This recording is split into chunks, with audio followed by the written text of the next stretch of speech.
అయిపోయింది చూడండి. చాలా గ్రేవీతో చాలా టేస్టీగా ఉండే ఈ చికెన్ గ్రేవీ కర్రీని అయితే చూడండి, ఇలా మనము కొత్తిమీర వేసినప్పుడు ఇలా ఉంది కదా, కలిపితే అయితే ఇలా వస్తుంది.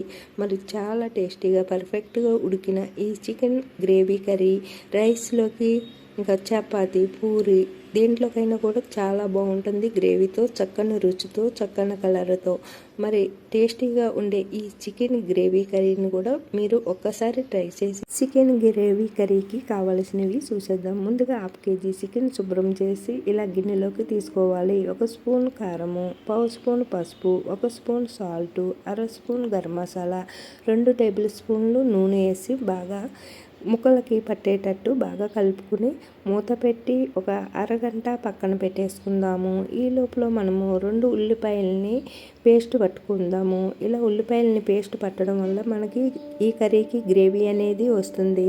అలాగే 2 పచ్చిమిర్చిని, 2 రొమ్మల కరివేపాకుని ఇలా తీసుకోవాలి. 1 స్పూను అల్లం పేస్ట్ని. ఇప్పుడు అరగంట తర్వాత మూత తీసి చూస్తే ఇలా ఊరిన చికెన్ తోటి మసాలాతోటి ఉంది కదా. ఇప్పుడు తయారు చేసే విధానం చూసేద్దాం. ముందుగా నేను కుక్కర్లో రెడీ చేస్తున్నాను కాబట్టి కుక్కర్ గిన్నె తీసుకుని స్టవ్ పై పెట్టి స్టవ్ ఆన్ చేసి 1/2 కప్పు నూనె వేసుకుని నూనె వీటెక్కిన తర్వాత పచ్చిమిర్చిని, కరివేపాకుని వేసి వేపించుకోవాలి. ఇది వేగిన తర్వాత అల్లం పేస్ట్ని కూడా వేసి దూరగా వేపించుకోవాలి. అలాగే ఇప్పుడు మనము పేస్ట్ పెట్టి పక్కన పెట్టుకున్న ఉల్లిపాయ పేస్ట్ని కూడా వేసేసుకుని బాగా అంతా కలిసేటట్టు కలుపుకుంటూ దోరగా వేపించుకోవాలి. ఇది ఇలాగే ఆనియన్స్ని వేపించడం వల్ల మనకి ఈ ఆనియన్స్ పేస్ట్ని వేపించడం వల్ల మన కర్రీకి టేస్ట్ అనేది బాగా ఉంటుంది. అలాగే ఇప్పుడు మసాలాలు కలిపి పెట్టుకున్న చికెన్ ముక్కలను కూడా ఈ ఉల్లి పేస్ట్లో వేసేసి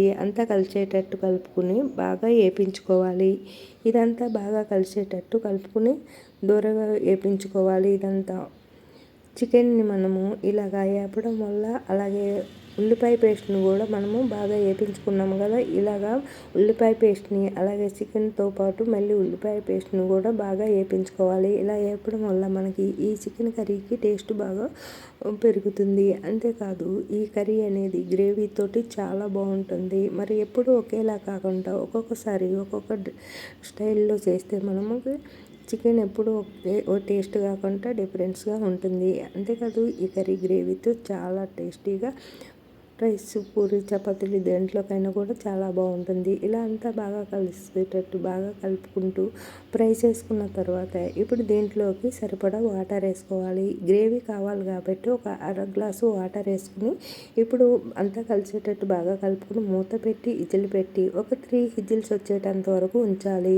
ఒక 3 విజిల్స్ వచ్చిన తర్వాత స్టవ్ ఆపేసుకోవాలి. ఆవిరిపోయేటంత వరకు మూత తీయకుండా అలాగే స్టవ్ పై ఉంచేయాలి. ఇప్పుడు మూత తీసి చూడండి, ఇలా అయితే గ్రేవీతోటి, చక్కని గ్రేవీతోటి కలర్ఫుల్గా కనిపిస్తుంది కదా. దీనిపైన కొత్తిమీరతోటి ఇలాగా మనము గార్నిష్ చేసుకున్న తర్వాత మళ్ళీ ఒకసారి మూత పెట్టేసి అలాగా ఒక 2 మినిట్స్ ఉంచేద్దాము.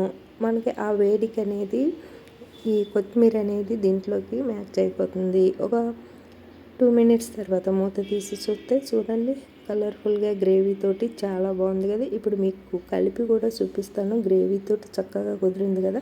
మరి ఒక్కొక్కసారి ఒక్కొక్కలాగా చికెన్ వండుకుంటే చాలా టేస్టీగా ఉంటుంది. ఒకసారి టమాటా వేసి వండుకోవచ్చు, ఒక్కోసారి ఇలాగా ఆనియన్స్ని పేస్ట్ పెట్టి వండుకోవచ్చు, ఒక్కొక్కసారి ఉల్లిపాయలని కట్ చేసి కూడా వండుకోవచ్చు కదా. అలాగా ఒక్కొక్కసారి ఒక్కొక్క డిఫరెంట్ స్టైల్లో చేస్తే మనకి చాలా టేస్టీగా ఉంటుంది. అలాగే పెరుగు వేసి కూడా మనకి వండుకోవచ్చు. మరి ఒక్కొక్కసారి ఒక్కొక్క కర్రీని మీకు చూపించడానికి నేను ట్రై చేస్తాను. ఇప్పుడైతే ఈ కర్రీ రెడీ అయిపోయింది చూడండి. చాలా గ్రేవీతో చాలా టేస్టీగా ఉండే ఈ చికెన్ గ్రేవీ కర్రీని అయితే చూడండి, ఇలా మనము కొత్తిమీర వేసినప్పుడు ఇలా ఉంది కదా, కలిపితే అయితే ఇలా వస్తుంది. మరి చాలా టేస్టీగా పర్ఫెక్ట్గా ఉడికిన ఈ చికెన్ గ్రేవీ కర్రీ రైస్లోకి, ఇంకా చపాతి, పూరి దేంట్లోకైనా కూడా చాలా బాగుంటుంది. గ్రేవీతో, చక్కని రుచితో, చక్కని కలర్తో మరి టేస్టీగా ఉండే ఈ చికెన్ గ్రేవీ కర్రీని కూడా మీరు ఒక్కసారి ట్రై చేసి చూడండి. ఎలా